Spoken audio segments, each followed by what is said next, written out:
নমস্কার বন্ধুরা, আমি সুস্মিতা সাহা। সুস্মিতা কুকিংয়ে আপনাদের সবাইকে স্বাগত। আজকে আমার রেসিপি বাটা মাছের সর্ষে বাটা। আমি কিভাবে বানাই দেখে নিন, আর আমার রেসিপিটা স্কিপ না করে প্রথম থেকে শেষ পর্যন্ত দেখার অনুরোধ রইল। আমি এখানে 4 পিস বাটা মাছ নিয়েছি। মাছটাকে আমি ভালো করে ধুয়ে নিয়েছি। এখন আমি হলুদ নুন ভালো করে মাখিয়ে তারপর মাছগুলোকে ভেজে নেব।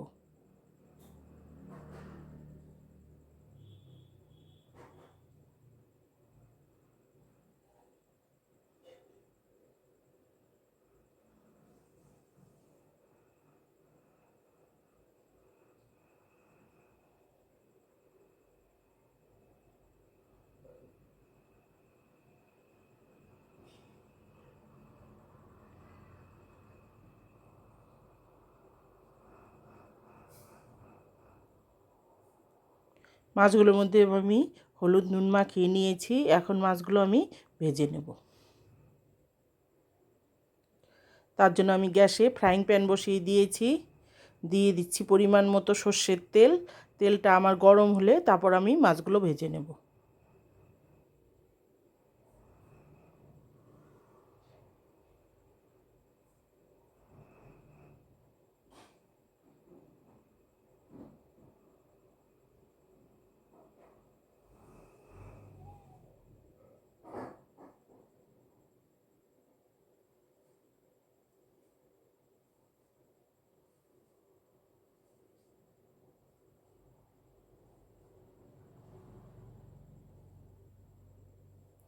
আমার 1 পিঠ মাছ ভাজা হয়ে গেছে। আমি উল্টিয়ে দিচ্ছি। আমার মাছটা হতে হতে আমি একটা মশলা পেস্ট তৈরি করব। মাছটা ভাজা হতে থাক, ততক্ষণ আমি একটা মশলার পেস্ট তৈরি করে নেব।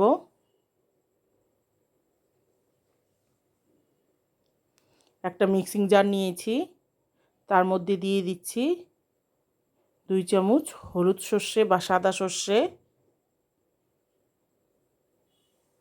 দিচ্ছি 1 চামচ কালো সর্ষে, দিব 2 কাঁচা পাকা লঙ্কা, দিচ্ছি লবণ পরিমাণ মতো। লবণটা দিলে তেতো হয় না সর্ষেটা। আর আমি সর্ষেটাকে জল ছাড়া প্রথমে ঘুরিয়ে নেব, তারপর জল দিয়ে আবারও ঘোরাবো, তাহলে ভালো হবে পেস্টটা, একদম মিহি হয়ে যাবে। আমার পেস্টটা তৈরি করে নিয়েছি। এদিকে আমার মাছগুলো ভাজা হয়ে গেছে। এখন মাছগুলোকে তুলে নিচ্ছি।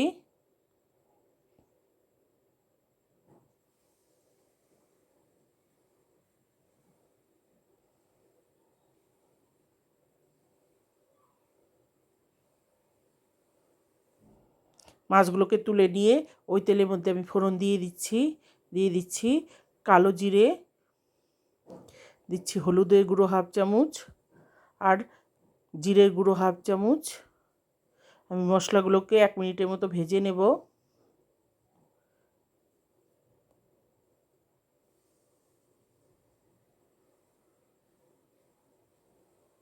মশলাগুলোকে ভেজে নিয়েছি।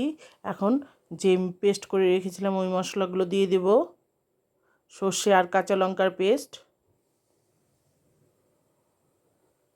পেস্টটা দিয়ে ভালো করে মিশিয়ে নেব তেলের মধ্যে মশলার সঙ্গে।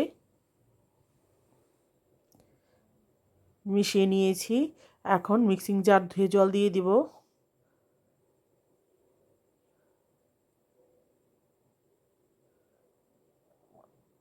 সব মশলাগুলো আবার মিশিয়ে নিয়ে আমি এখন পরিমাণ মতো আবারও জল দিয়ে দেব গ্রেভির জন্য।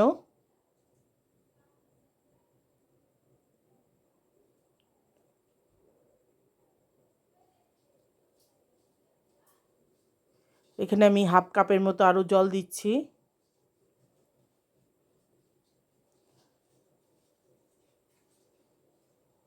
সব মশলা মিশিয়ে একটু গ্রেভিটা অল্প ফুটে উঠলে তারপর আমি মাছগুলো দিয়ে দিচ্ছি।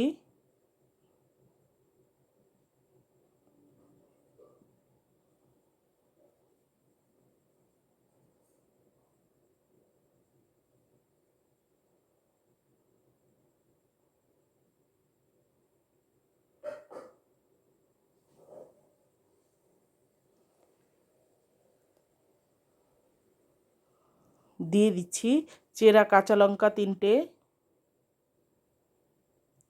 এখন গ্যাসের ফ্লেমটা আমি মিডিয়াম করে দিয়ে ঢাকা দিয়ে আমি মাছগুলোকে 5 মিনিট হতে দেব।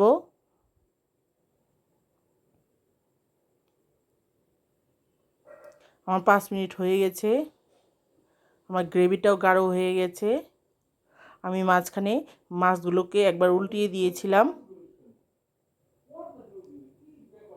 এখন মিশিয়ে নিয়ে আমি সর্ষের তেল দিয়ে দিব 1 চামচের মতো।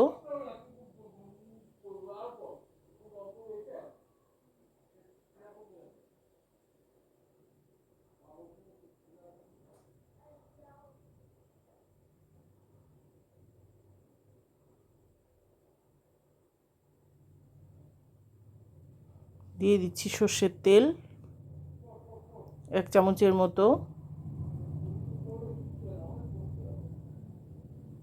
এখন গ্যাসটা বন্ধ করে দিয়ে আমি একটু মিশিয়ে ঢাকা দিয়ে রেখে দিব 3-4 মিনিট স্ট্যান্ডিং টাইমে। তারপর আমি পরিবেশন করব গরম ভাতের সঙ্গে। দেখুন আমার মাছগুলো রেডি হয়ে গেছে।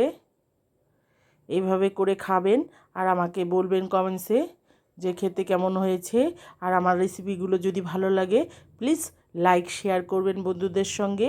আর আমাকে উৎসাহিত করে নতুন রেসিপি পাওয়ার জন্য প্লিজ একটা সাবস্ক্রাইব করবেন আর পাশে থাকা বেল আইকনটি প্রেস করবেন। আর ফেসবুক থেকে দেখলে ফলো করবেন। আবারও কোনো নতুন রেসিপি নিয়ে হাজির হয়ে যাব। ধন্যবাদ, ভালো থাকবেন, সুস্থ থাকবেন।